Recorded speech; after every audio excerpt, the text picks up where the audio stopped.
So hello and welcome everyone to YouTube channel of Let's Crack NDA exam. So in today's video I'm going to continue with lecture 2 of function. In this lecture I will cover the topic types of function. In previous lecture we have seen the range, domain and codomain of function. Okay.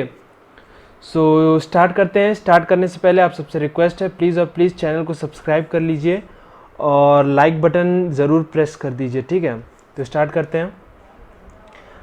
तो इस video में हम देखेंगे types of function. ठीक है, तो कौन कौन से टाइप्स होते हैं फंक्शन के. जो भी एनडीए एग्जामिनेशन में जिससे रिलेटेड क्वेश्चन आता है एक आध क्वेश्चन टाइप ऑफ फंक्शन से बन जाता है हर साल. ठीक है, बाकी सारे तो मतलब अदर टॉपिक से बनते हैं, जैसे मतलब रेंज, डोमेन, कोडोमेन वगैरह से बनते हैं, लेकिन इससे टाइप ऑफ फंक्शन से एक आध क्वेश्चन बन जाता है. ठीक है, तो इंपॉर्टेंट टॉपिक है, देखेंगे इसको.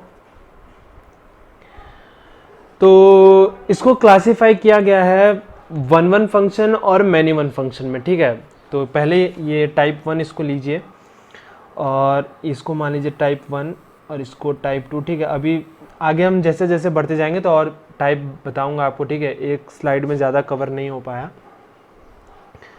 तो वन फंक्शन क्या होता है. ठीक है, वन फंक्शन के आगे आपको एक इंजेक्टिव भी दिख रहा होगा. ठीक है, तो इंजेक्टिव बाद में बताऊंगा आपको क्या होता है. तो सबसे पहले स्टार्ट करते हैं वन फंक्शन पे. ठीक है, तो वन फंक्शन क्या होता है. यहाँ पे आपको मैपिंग डायग्राम दिख रहा है, ए से सेट बी का मैपिंग डायग्राम दिख रहा है ना फंक्शन का. फंक्शन मैपिंग है ये. पिछले लेक्चर में मैंने बताया आपको मैपिंग डायग्राम के बारे में, तो अगर क्लियर नहीं हो तो जाके आप पिछला वीडियो जो पिछला लेक्चर है वो देख लीजिए. तो इसमें हो क्या रहा है कि ए के जितने भी एलिमेंट हैं वो बी के डिस्टिंक्ट एलिमेंट के साथ रिलेटेड हैं. ठीक है, बी के डिस्टिंक्ट एलिमेंट के साथ एसोसिएटेड है. ठीक, जैसे मतलब ए 1 के साथ एसोसिएटेड है, बी 3 के साथ एसोसिएटेड है, सी 2 के साथ एसोसिएटेड है. ठीक है, तो हो क्या रहा है 1 1 मतलब इसमें से कोई डिस्टिंक्ट कोई एक सेट बी के किसी एक एलिमेंट किसी डिस्टिंक्ट या किसी यूनिक एलिमेंट के साथ एसोसिएटेड है. ठीक है, तो ये क्या हो गया हमारा वन फंक्शन. ठीक है, तो हिंदी में इतना ही डेफिनेशन है वन फंक्शन का. एक बार यहाँ मैं आप लोग के लिए डेफिनेशन लिख दी है, तो इसको भी एक बार देख लेते हैं. A mapping function from set defined from set A to B is set to B 1 1 और 1 to 1 if distinct element in A. ठीक है, तो सेट ए के distinct element have different function images in B in set B. ठीक है, तो यहाँ set लिख लीजिएगा आप लोग. नोट्स आप लोग को अगर नहीं साथ साथ बना रहे हैं तो नोट्स आपको डिस्क्रिप्शन में मिल जाएगा पीडीएफ फॉर्मेट में, उसकी कोई टेंशन नहीं है. ठीक है, तो वन फंक्शन क्या होता है बेसिकली, जैसा कि डेफिनेशन में कह रहा है कि अगर कोई भी फंक्शन डिफाइन है ए से बी तो उसको 1 1 या 1 to 1 कब कहेंगे, जब सेट ए के डिस्टिंक्ट एलिमेंट का सेट बी में यूनिक या डिफरेंट या डिस्टिंक्ट जो भी आप कहें फंक्शन इमेजेस पाए जाएं. ठीक है, तो मतलब केवल एक कोई यूनिक या डिस्टिंक्ट इमेज पाया जाए तो उसको हम कहेंगे वन फंक्शन. ठीक, और जो इंजेक्टिव है ये आपको कॉम्पिटिटिव एग्जाम्स में देखने को मिलेगा. ठीक है, इंजेक्टिव फंक्शन वन फंक्शन का दूसरा नाम है, इसको इंजेक्टिव फंक्शन भी कहा जाता है. ठीक है, तो बस इतना ही है. एग्जाम में अगर आप लोग को इंजेक्टिव वगैरह दिख जाए तो घबराना नहीं है. ठीक, अब आते हैं हम अपने मैनी वन फंक्शन पे. तो मैनी वन फंक्शन क्या, अब नाम से पता चल रहा है, जैसे इसमें मैंने लिखा 1 1, तो एक बार बस नाम के लिए लिख देता हूँ. क्या है मैनी वन. ठीक है, मैनी वन मतलब इसमें से कोई भी दो एलिमेंट, मतलब दो या दो से ज़्यादा एलिमेंट जो भी होगा सेट ए का. ठीक है, वो बी में किसी एक यूनिक एलिमेंट के साथ एसोसिएटेड होगा. समझिए बात को. सेट ए के जो एलिमेंट हैं, ठीक है, कोई दो या दो से ज़्यादा, मतलब 3 भी हो सकता है, 2 या 2 से ज़्यादा कोई भी एलिमेंट है वो मिलके किसी एक एलिमेंट के साथ एसोसिएटेड है, किसमें, सेट बी के एलिमेंट से. ठीक है, तो उसको हम क्या कहेंगे मैनी वन फंक्शन. मतलब यहाँ पे मैनी मतलब यहाँ से मैनी एरो निकल रही है. जैसे देखिए ए से और सी से सेम एरो निकल रही है, येलो वाली. ठीक है, ये एरो निकल रही है ना येलो वाली. ठीक, तो ये क्या है मैनी, मतलब एक से ज़्यादा एरो निकल रही है यहाँ से. ठीक है, तो 1 2 2 से ज़्यादा एरो इससे निकलेंगे और सेट बी जो होगा सेट बी में किसी एक एलिमेंट के साथ एसोसिएटेड होगा तो उसको हम कहेंगे मैनी वन फंक्शन। ठीक है, इसका भी डेफिनेशन देख लेते हैं। इसका डेफिनेशन क्या है, mapping function defined from A to B is set to B many one if two or more than two distinct element. ठीक है, देखिए two or more than two distinct element in A, तो two यहाँ दो element है अपने पास, ठीक है, डिस्टिंक्ट एलिमेंट है, ठीक, have same function image, same function image है ना, दो है ना, दो क्या है, ए के लिए भी दो टू ही इमेज की तरह काम कर रहा है और सी के लिए भी टू ही इमेज की तरह काम कर रहा है, तो ये हम लोग का क्या हुआ, ये हम लोग का हुआ same function image set B के अंदर। ठीक है, तो टू हमारा क्या हुआ, सेम फंक्शन इमेज हुआ सेट बी के अंदर। ठीक, तो ऐसे फंक्शन को हम क्या कहेंगे, ऐसे फंक्शन को हम कहेंगे मैनी वन फंक्शन। क्लियर है, तो बस इतना ही है वन वन फंक्शन और मैनी वन फंक्शन के बारे में। ठीक, तो आप में से कई लोग इसके बारे में जानते भी होंगे, ठीक है, और कई होंगे जो नहीं जानते होंगे, तो बस इससे ज़्यादा इसमें जानने की ज़रूरत भी नहीं है। ठीक, तो हम आगे बढ़ते हैं। तो फिर क्लासिफाई होता है इनटू और ऑनटू फंक्शन, इनटू और ऑनटू फंक्शन। ठीक है, तो ये क्या होते हैं एक बार देख लेते हैं हम इन्हें। तो इनटू फंक्शन में क्या होता है कि इनटू फंक्शन में आपका जो फंक्शन का मैपिंग होता है वो कुछ इस तरीके से होता है कि ए एलिमेंट जो मतलब ए सेट के जो एलिमेंट हैं और जो बी सेट के एलिमेंट हैं, ठीक है, तो बी सेट के जो एलिमेंट होंगे कुछ ऐसे एलिमेंट आपको जरूर मिलेंगे बी सेट में जो कि सेट ए के किसी भी एलिमेंट का फंक्शन इमेज नहीं होगा, मतलब वो सेट ए के किसी भी एलिमेंट के साथ एसोसिएटेड नहीं होंगे। ठीक है, क्या कहा मैंने कि कोई एलिमेंट आपको इसमें ऐसा जरूर मिलेगा किसमें, सेट बी में, जो कि सेट ए के किसी भी एलिमेंट के साथ एसोसिएटेड नहीं होगा, किसी भी एलिमेंट के साथ एसोसिएटेड नहीं होगा। ठीक है, तो इसको हम लोग क्या कहेंगे, इसको हम लोग कहेंगे इनटू फंक्शन। ठीक, तो ये हमारा क्या हो गया, इनटू फंक्शन। ठीक, अब आते हैं अपने ऑनटू फंक्शन पे। ये जो साइड वाला डायग्राम है, इसके मतलब ये वाला जो डायग्राम है इसके ऊपर हम बाद में आते हैं। ठीक है, पहले ये देख लेते हैं कि ये क्या चीज है, इनटू ऑनटू पहले क्लियर कर लेते हैं। अब ऑनटू फंक्शन क्या होता है, ऑनटू फंक्शन वो होता है जिसमें सेट बी जो हमारा है, जैसे मैंने यहाँ पे है सेट ए सेट बी है, तो इनटू फंक्शन में क्या था कि एटलीस्ट एक तो ऐसा एलिमेंट है जो सेट ए के किसी भी एलिमेंट के साथ एसोसिएटेड नहीं है, लेकिन इस केस में उसका उल्टा होगा, सेट बी में कोई भी एलिमेंट ऐसा नहीं होना चाहिए कि वो ए के किसी भी एलिमेंट के साथ, मतलब एटलीस्ट एक एलिमेंट के साथ तो एसोसिएटेड होना चाहिए। ठीक है, एक से ज्यादा के साथ हो सकता है एसोसिएट। ठीक है, मतलब ये जो टू है ये बी के साथ भी एसोसिएट हो सकता है, सी के साथ भी एसोसिएट हो सकता है। ठीक है, लेकिन एटलीस्ट एक एलिमेंट जो सेट ए का है उससे तो एसोसिएटेड जरूर होना चाहिए। ठीक है, इसका मतलब सेट बी में आपका कोई भी एलिमेंट ऐसा नहीं होना चाहिए जो कि फंक्शन इमेज ना हो सेट ए के लिए। ठीक है, अंडरस्टूड, तो बस इतना ही है ऑन टू फंक्शन के बारे में। ठीक, अब आते हैं जो ये साइड में मैंने दोनों डायग्राम बना रखा है, स्काई ब्लू सर्कल में जो भी मैंने सेट डिनोट कर रखा है। ठीक है, इसके ऊपर आते हैं, तो यहाँ भी इसकी नेमिंग कर देते हैं, सेट ए, ये सेट बी, ये सेट ए, ये सेट बी। ठीक है, तो यहाँ पे अब मैं आपको पढ़ाने जा रहा हूँ पांचवा और छठवां टाइप फंक्शन का। ठीक है, आपके पाथफाइंडर में भी सेम चीज़ फॉलो की गई है। ठीक है, पाथफाइंडर ओपन करेंगे। वैसे मैं पाथफाइंडर रिकमेंड नहीं करता हूँ, मैं एनसीईआरटी को ही रिकमेंड करता हूँ कि आप लोग प्रिपरेशन के लिए उसको यूज़ करें। क्वेश्चन के वैरायटी के लिए आप एनसीईआरटी एग्जाम्पलर को यूज़ करें। ठीक है, पाथफाइंडर इज़ ओके, लेकिन मतलब फिर भी कॉन्सेप्ट बिल्ड करने के लिए एनसीईआरटी और एनसीईआरटी एग्जाम्पलर आप चूज़ करें तो ज़्यादा अच्छा होगा। ठीक है, और आर एस अग्रवाल तो बेस्ट है ही।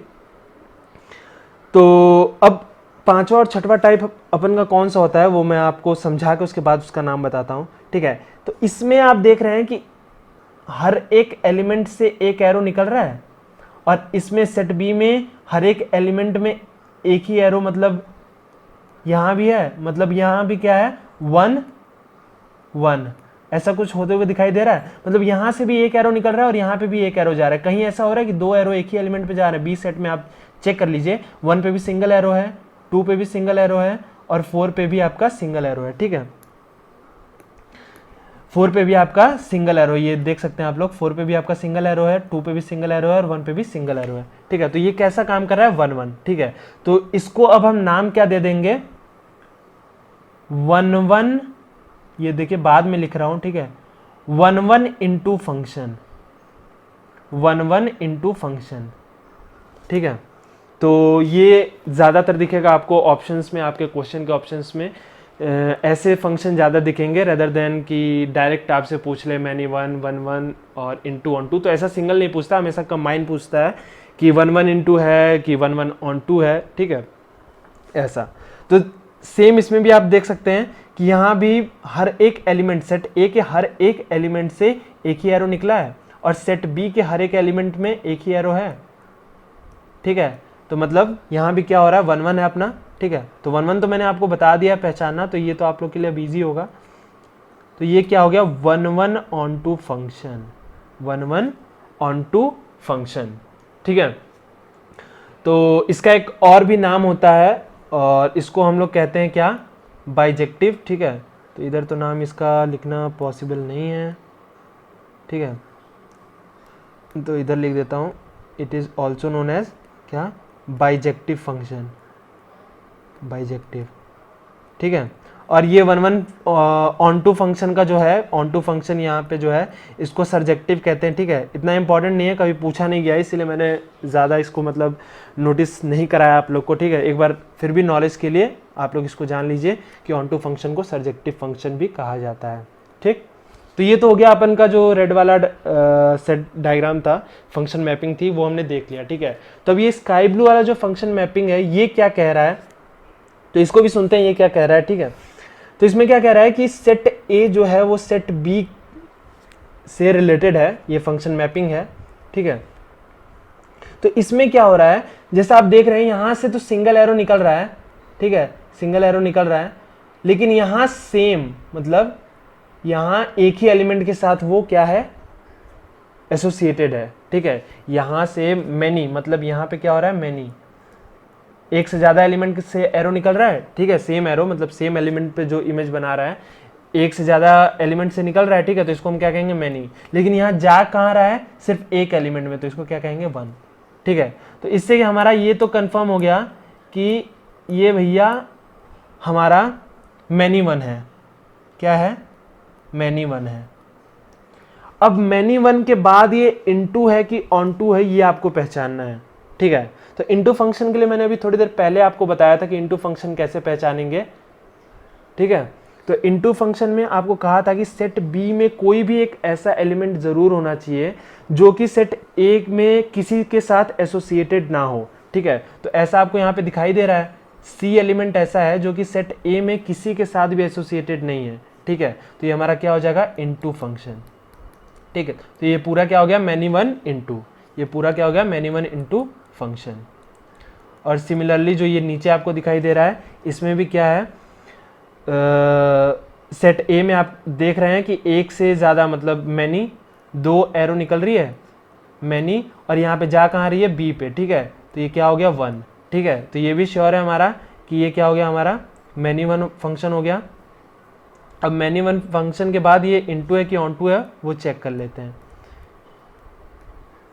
तो इनटू ऑन टू चेक करने के लिए क्या कहा था कि ऑन टू में मैंने कहा था कि सेट बी में कोई भी ऐसा एलिमेंट नहीं बचना चाहिए जो किसी के साथ एसोसिएटेड ना हो, सेट ए के किसी भी एलिमेंट के साथ एसोसिएटेड ना हो, ऐसा कोई भी एलिमेंट आपको सेट बी में नहीं मिलेगा, तो उसको आप क्या कहेंगे, ऑन टू फंक्शन, ठीक है। तो यहाँ पे हमारा दोनों का दोनों एलिमेंट जो है ए और बी दोनों एसोसिएटेड है, तो ये हमारा सिंपली क्या हो जाएगा, ऑन टू फंक्शन हो जाएगा, ठीक है। तो उम्मीद करता हूं कि into function, onto function और 1 1 into, many 1 into, 1 1 onto और मैनी 1 ऑन टू आपको समझ में आया होगा, ठीक है। तो हम आगे बढ़ते हैं अपने नेक्स्ट टॉपिक के साथ। तो ये तो हो गई बात कि आप लोग जान चुके हैं कि फंक्शन के टाइप कितने प्रकार के होते हैं, 6 टाइप आपको बताया मैंने, और उसको कैसे आप पहचानते हैं, कैसे उसको डिस्टिंग्विश करते हैं, ठीक है। लेकिन अब आप क्वेश्चन कैसे सॉल्व करेंगे, ठीक है। तो क्वेश्चन सॉल्व करना एक बार देख लेते हैं, क्योंकि सिर्फ जानने से कुछ नहीं होगा। तो क्वेश्चन सॉल्व करते टाइम आप कैसे डिटरमिन करेंगे कि कौन सा फंक्शन वन वन है, कौन सा फंक्शन मैनी वन है, ठीक है। तो क्वेश्चन देख के आप इसको कैसे डिस्टिंग्विश करेंगे, तो इसको थोड़ा देख लेते हैं। एक सेकेंड, यहाँ स्लाइड बनाने में थोड़ी गलती हो गई है, इसको मैं करेक्ट कर लेता हूँ। यहाँ पे x1 होगा और यहाँ x2 होगा, ठीक है। इसको आप नोट कर लीजिए, यहाँ भी x1 होगा, यहाँ भी x2 होगा, ठीक है। तो बस ये छोटी सी गलती थी, बाकी अब सब सही है इसमें। तो how to determine one one and many one function.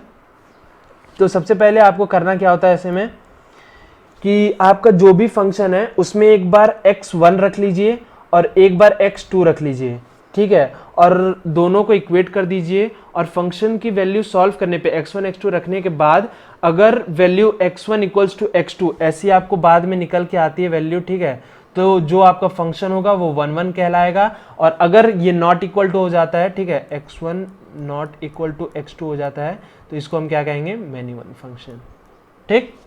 ऐसा अगर नहीं होता है, मतलब इक्वल नहीं होता है, तो इसको हम क्या कहेंगे, मैनी वन फंक्शन, ठीक है। तो बस इतना सिंपल सा स्टेप है और इस पे आपका एनडीए में जितना क्वेश्चन पूछा जाता है वो सारा का सारा सॉल्व हो जाएगा। बाकी जो मेथड है वो जेई वगैरह के एग्जाम में आपके लिए हेल्पफुल होंगी, जैसे कि ग्राफ वाला हो गया, ठीक है, मोनोटोनिसिटी हो गया, तो ये सब नाम शायद आपने सुना होगा, ठीक है, लेकिन ये सब मेथड आपको जानने की ज़रूरत नहीं है। और अगर आपको नीड है तो आप नीचे कॉमेंट कीजिए, मैं उसके लिए वीडियो बना दूंगा, ठीक है। तो ये तो हम डिटर्मिन कर लिया, इसको मैं क्वेश्चन पे आपको दिखाऊंगा कि कैसे क्वेश्चन इसके ऊपर मतलब सॉल्व कर सकते हैं हम लोग, ठीक है। तो नेक्स्ट हमारा क्या है, how to determine onto and into function. तो ये तो बहुत ज़्यादा मतलब सिंपल आप लोग को लग रहा होगा कि देख के रेंज इक्वल टू कोडोमेन होगा तो हम बोल देंगे कि ऑन टू है, नहीं तो इनटू है, ठीक है। तो इतना आसान नहीं है, इसमें आपको सबसे जो मुश्किल लगने वाला स्टेप है वो है कि इसका रेंज आपको निकालना पड़ेगा, ठीक है, क्योंकि कोडोमेन तो मोस्ट ऑफ द क्वेश्चंस में दिया रहता है और एनडीए में तो खास करके दिया रहता है, ठीक है। मेंस वगैरह के एग्जाम में आपको नहीं मिलेगा, लेकिन एनडीए के एग्जामिनेशन में आपको कोडोमेन हर क्वेश्चन में पक्के से दिया रहेगा, ठीक है, कोई दिक्कत नहीं है। तो सिंपली बस यही है कि आप चेक कीजिए, रेंज निकाल लीजिए किसी भी क्वेश्चन का, जो भी आपको ऑन टू या इन टू पता करना है उस क्वेश्चन का आप रेंज निकाल लीजिए। रेंज निकालने के बाद उसको मैच कीजिए कोडोमेन के साथ। अगर रेंज और कोडोमेन इक्वल आ रहे हैं तो फंक्शन आपका ऑन टू होगा, अदरवाइज वो फंक्शन आपका इन टू होगा, ठीक है, सॉरी। तो देखते हैं हम इसके ऊपर एक क्वेश्चन, ठीक है, बिकॉज विदाउट क्वेश्चन तो हम कुछ प्रैक्टिस कर नहीं सकते। तो क्वेश्चन है ये अपने पास, ठीक है, इसका मैंने मतलब पिक ही क्लिक करके यहाँ पे आप लोग के लिए ले लिया है, क्योंकि टाइप कर पाना मेरे लिए मुश्किल था। तो क्या बोला गया क्वेश्चन में कि let n be the set, ठीक है, n क्या है यहाँ पे, natural number, be the set of natural number, अच्छा आगे लिखा हुआ है, एंड फंक्शन ये डिफाइन है कैसे, नेचुरल नंबर, सेट ए में भी नेचुरल नंबर है आपके, सेट बी में भी नेचुरल नंबर है, मतलब जो आप इनपुट दे रहे हैं वो भी नेचुरल है और जो आउटपुट आ रहा है वो भी नेचुरल है। Be a function given by f x equals to, यही हमारा फंक्शन है, ठीक है, इसको लिख लेते हैं यहाँ पे, f x equals to x plus one, f of x equals to x plus one for x belongs to natural number, ठीक है, ये इंपॉर्टेंट है।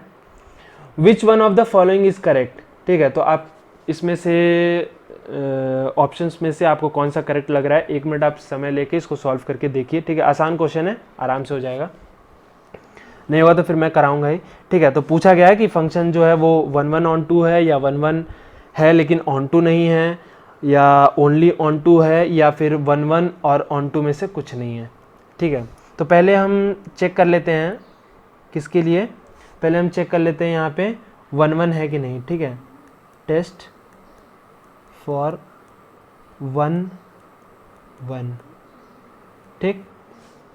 तो इसके लिए हम लोग टेस्ट कर लेते हैं। उसके लिए मैंने आपको कहा क्या था, फंक्शन की वैल्यू में यहाँ पे हमारा फंक्शन है क्या, f of x equals to x plus one, ठीक है। तो एक बार इसमें x की जगह x1 रखिए और एक बार x की जगह x2 रखिए, ठीक है, और सॉल्व कर दीजिए। अगर x1 इक्वल्स टू x2 आपको दिखाई देगा तो ये आपका वन वन होगा, नहीं तो मैनी वन होगा, ठीक है। तो हम रखते हैं, तो f of x1 equals to f of x2, ऐसा ही कुछ आपको दिखाना है, ठीक है। तो जब x की जगह x1 रखेंगे तो ये फंक्शन हो जाएगा x1 प्लस वन और ये फंक्शन हो जाएगा x2 प्लस वन, ठीक है। तो यहाँ से 1 1 जो है वो आपका कैंसिल हो जाएगा और x1 इक्वल्स टू x2 आ जाएगा।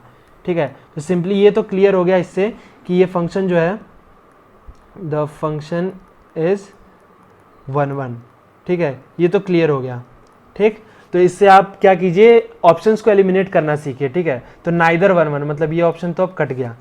ठीक, और ये ऑप्शन भी कट गया क्योंकि इसमें तो 1 1 आपको कहीं दिखाई नहीं दे रहा है, तो आपके पास बचा सिर्फ ये और ये ऑप्शन। ठीक है, ए और बी में से कौन सा होगा। ठीक, एनडीए 2013 के फर्स्ट पेपर में पूछ चुका है। ठीक है, तो इंपॉर्टेंट क्वेश्चन है। तो यहाँ हम टेस्ट कर लेते हैं ऑन टू के लिए भी। ठीक है, तो यहाँ एक बार लिख लेते हैं जैसे उसमें लिखा था, टेस्ट फॉर ऑन टू। ठीक है, टेस्ट फॉर ऑन टू।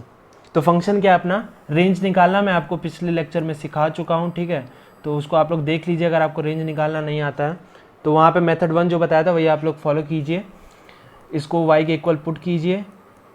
ठीक है, अब x के टर्म y के टर्म में आपको x को लिखना है, तो y को उस साइड लेके जाइए, x को इस साइड लेके आइए। ठीक है, या जैसे भी मतलब आप सॉल्व करना चाहें। ठीक है, तो होगा कि यहाँ पे x इक्वल्स टू 1,